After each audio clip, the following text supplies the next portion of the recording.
Buenos días, buenas tardes, buenas noches, buenas madrugadas. Me complace poder compartir hoy con ustedes, espero que todos se encuentren muy bien. En esta oportunidad hablaremos de temas muy interesantes para un profesional en ciencias de la información y la documentación, bibliotecología y archivística. Mi equipo de trabajo estará conformado por Ana Milet Nisperusa Gallego, Lady Juliana Atuesta Ramírez y quien les habla, Alex Karina Peña Silva. En esta ocasión hablaremos de la organización de una hemeroteca. Cuando hablamos de una organización de una hemeroteca a nivel administrativo, es importante que todos los involucrados estén en conocimiento de los procesos en constante actualización de las transferencias. Debe haber un compromiso de autocapacitación por parte del personal, de conocimiento de las colecciones y un continuo análisis de los procedimientos que fortalezcan la disposición de todas las colecciones a los usuarios. Su misión va más allá de ingresar información, de mantener y difundir las colecciones. El profesional deberá explorar el uso y el conocimiento de nuevas y mejores herramientas. En el equipo de los participantes que están involucrados en la administración de las publicaciones periódicas está constituido por clientes, realizadores y responsables y equipos de soporte. En los clientes vamos a encontrar el usuario de sistemas de bibliotecas, el usuario de universidad, que será la comunidad universitaria, que en este caso aplica para nosotros, y el usuario externo. En la segunda parte vamos a encontrar dos, que son el bibliotecólogo de la hemeroteca y los asistentes a la hemeroteca. En este lado vamos a encontrar desde el departamento de adquisiciones, departamento de análisis, soporte tecnológico, comisión de PP, hasta los coordinadores de la biblioteca. A continuación vamos a ver y a estudiar algunos de los elementos básicos de una organización de la hemeroteca para tener en cuenta. En este caso vamos a ver las funciones, departamentalización, cadena de mando, tramo de control, centralización y descentralización y por último la formalización. Entonces, en las funciones se van a definir las funciones que realizará cada persona dentro de la organización. Por esta parte es la sectorización de las actividades. En la cadena de mando es la línea continua de la autoridad desde la jefatura mayor hasta el eslabón más bajo.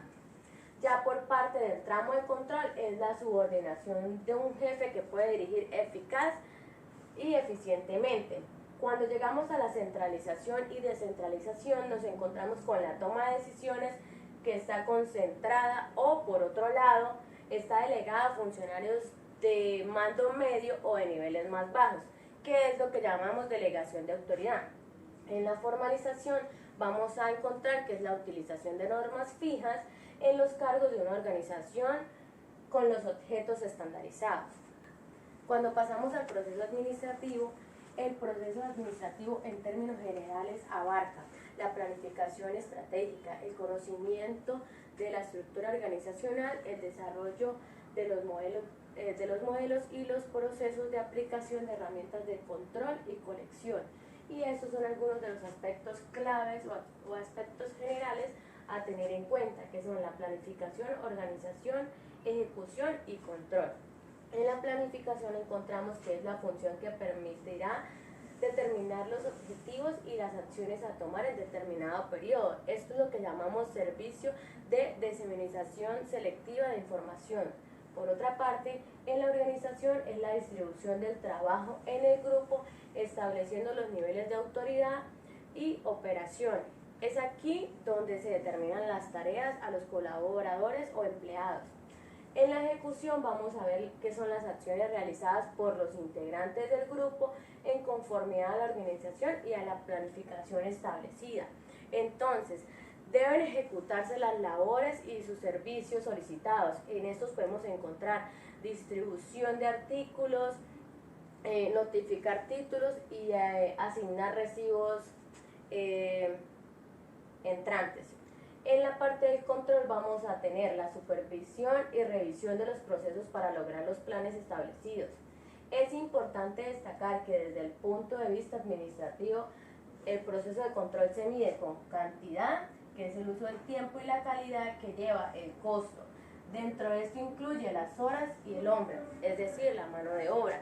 Se debe coordinar estratégicamente a las personas, supervisar sus labores y notificar los problemas tanto internos como externos que se puedan presentar. Vamos a ver las estaciones que puede tener el trabajo. Entonces vamos a encontrarnos con el préstamo, las referencias de publicaciones periódicas, adquisición, difusión y supervisión, la devolución, control bibliográfico, trabajo interno, que esto equivale a tratamiento, conmutación y servicio de alerta. El personal encargado de este importante trabajo deberá realizar las siguientes actividades, que son circulación, registro, reclamos, fascículos, itemización retrospectiva, encuadernación, que es el mensaje que va en el software, estadística y estudio de uso, que son los ingresos de los datos. El profesional en ciencias de la información y la documentación deberá desempeñar funciones orientando al usuario en el conocimiento del desarrollo de las habilidades de búsqueda de información y publicaciones periódicas y seriadas. Como les comentaba anteriormente, deberá supervisar además el servicio de circulación, atención a situaciones y servicios especiales como dudas o consultas del personal, problemas con el software de la administración de los usuarios y otros.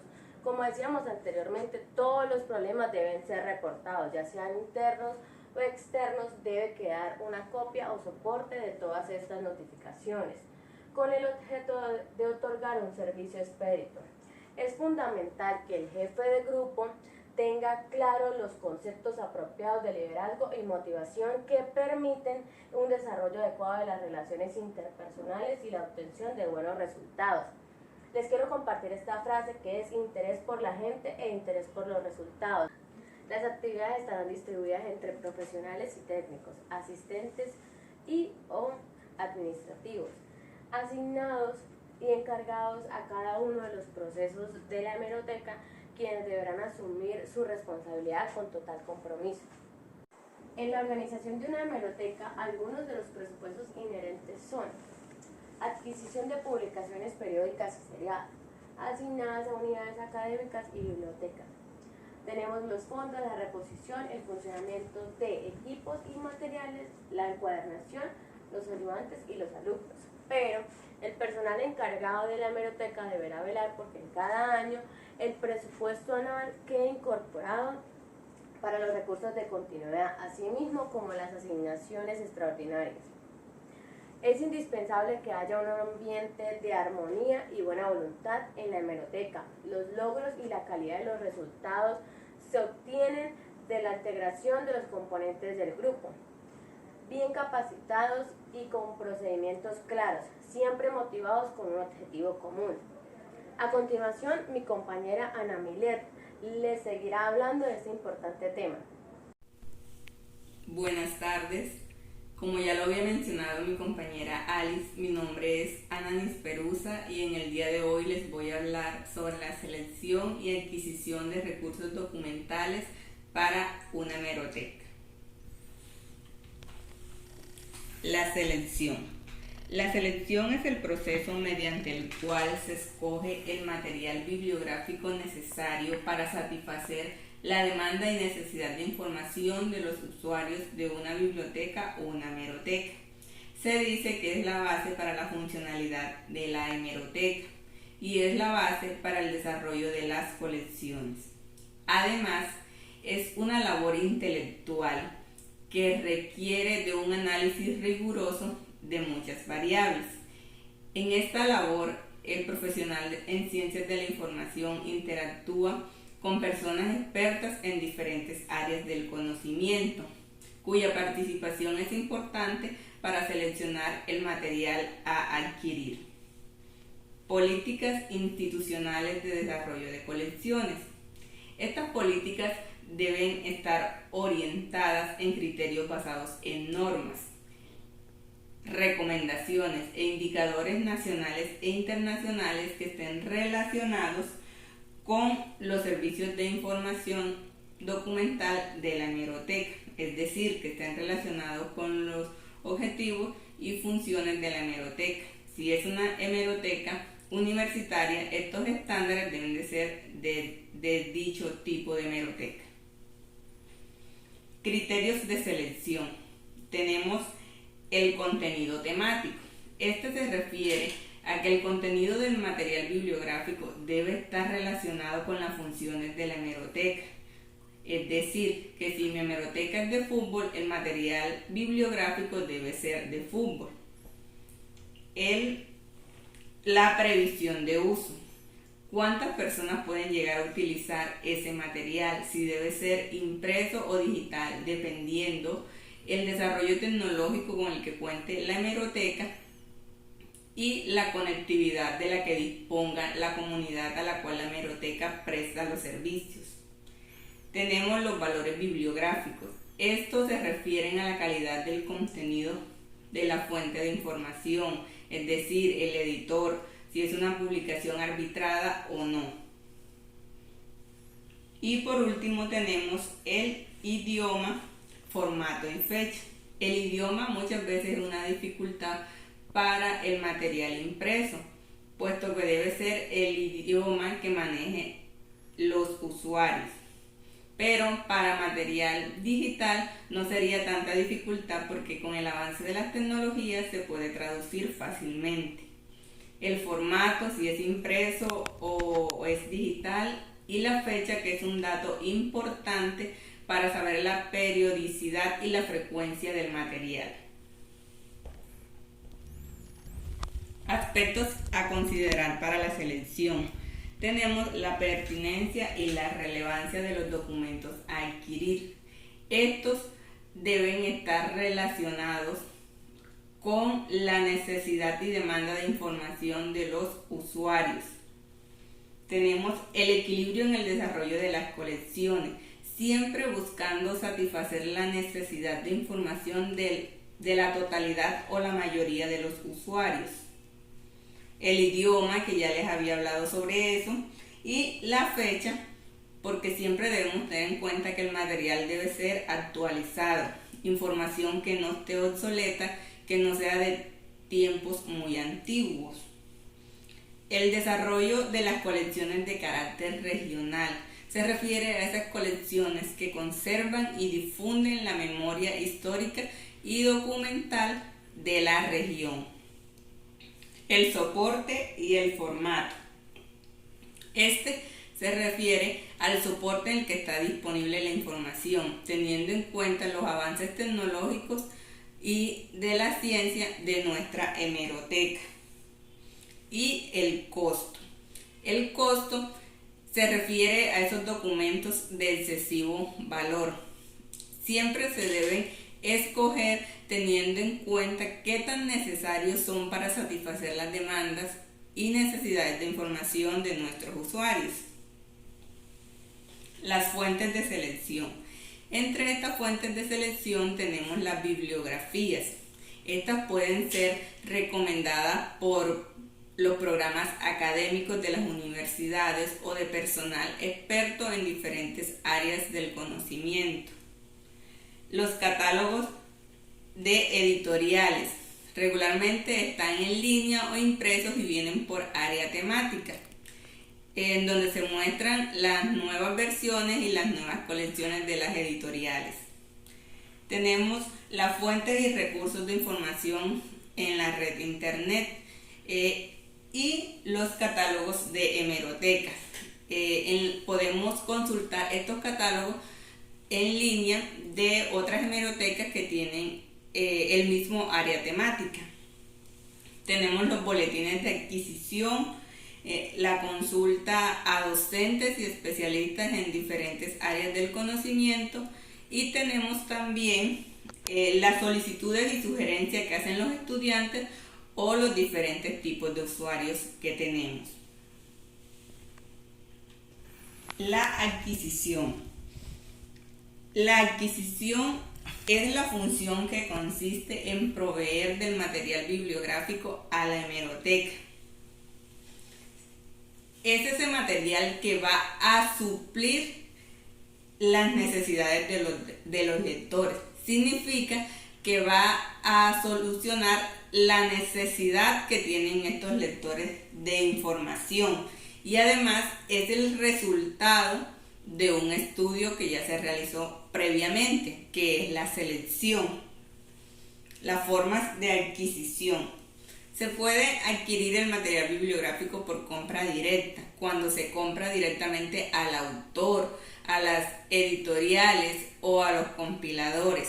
Se puede adquirir por compra a través de un intermediario, que es cuando se compra a las librerías o a los agentes comerciales, o directamente a los proveedores por medio de un rubro de caja menor que es asignado a las hemerotecas. Regularmente se usa para autores de la región. El canje.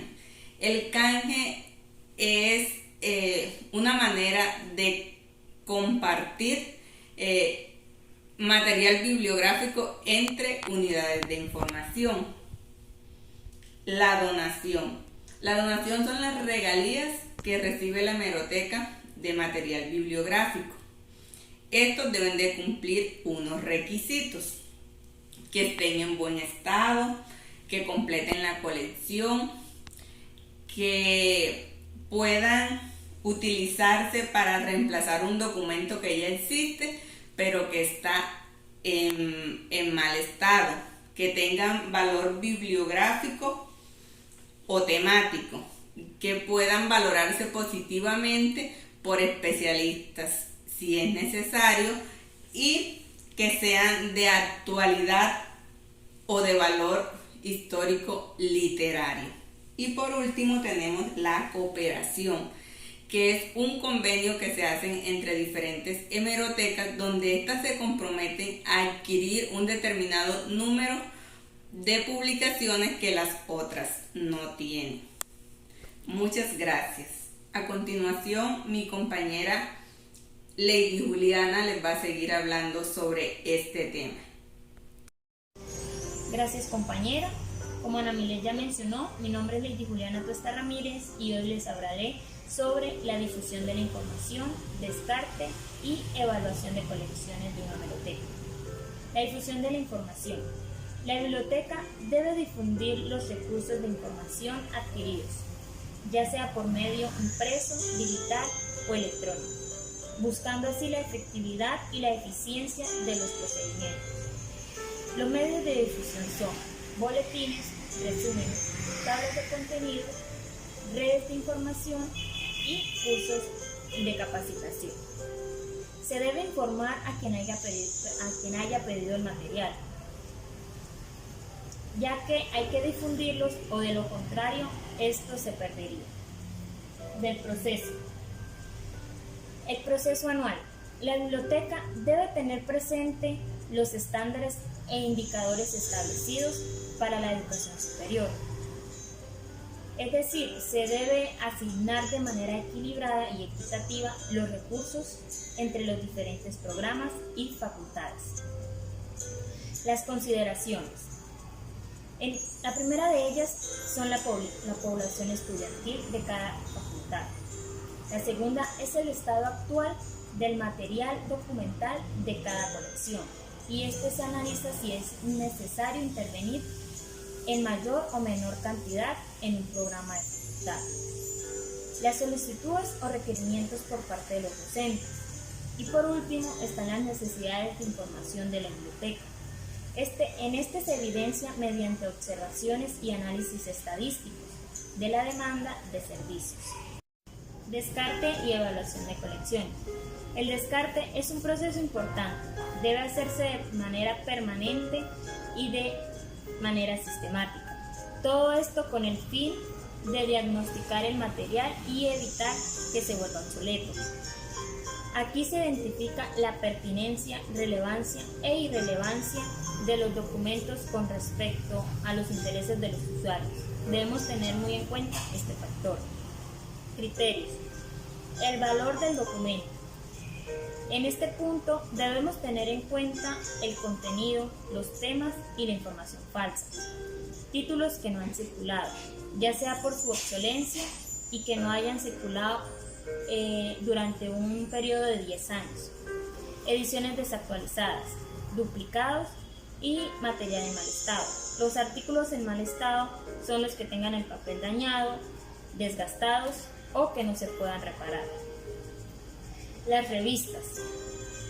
Se evalúan las colecciones de publicaciones seriadas bajo los siguientes criterios: representatividad del editor, valor del contenido, cantidad de volúmenes y posibilidades de actualización. La evaluación la realizan los profesores, los especialistas en el tema y representantes de los programas académicos. Las revistas descartadas se destinan a depósitos de publicaciones por un tiempo prudencial y se destinan para canje, donación o eliminación. Este proceso de descarte debe de ser planificado y se requiere de la participación de los profesionales de la biblioteca, profesores y especialistas de cada área de conocimiento. Evaluación. Se debe considerar la evaluación tanto cuantitativa como cualitativa de los documentos, con el fin de conocer hasta dónde se cumplen los objetivos propios y buscar las mejoras del servicio de la información. La evaluación cuantitativa involucra los siguientes criterios: la cantidad. La aplicación estadística es muy importante porque nos ayuda a tener en cuenta qué tanto se usa el material, la existencia de las normas numéricas y la existencia de las colecciones básicas, como lo son los documentos por usuarios, programas e ítems. La evaluación cualitativa se realiza bajo un juicio de valor de material y requiere de parámetros de calidad. El programa de evaluación se coordina por un jefe de procesos técnicos y es apoyado por referencistas y coordinadores de cada una de las secciones de la biblioteca, además de especialistas y docentes. Con los diagnósticos obtenidos de la evaluación se logra identificar la relevancia, adecuaciones e inadecuaciones u obsolencias del material. Partiendo del diagnóstico se decide si es necesidad de adquirir más documentos, mantenerlos, reubicarlos, difundirlos o descartarlos. Muchas gracias a todos por su atención, espero que se encuentren muy bien, hasta luego.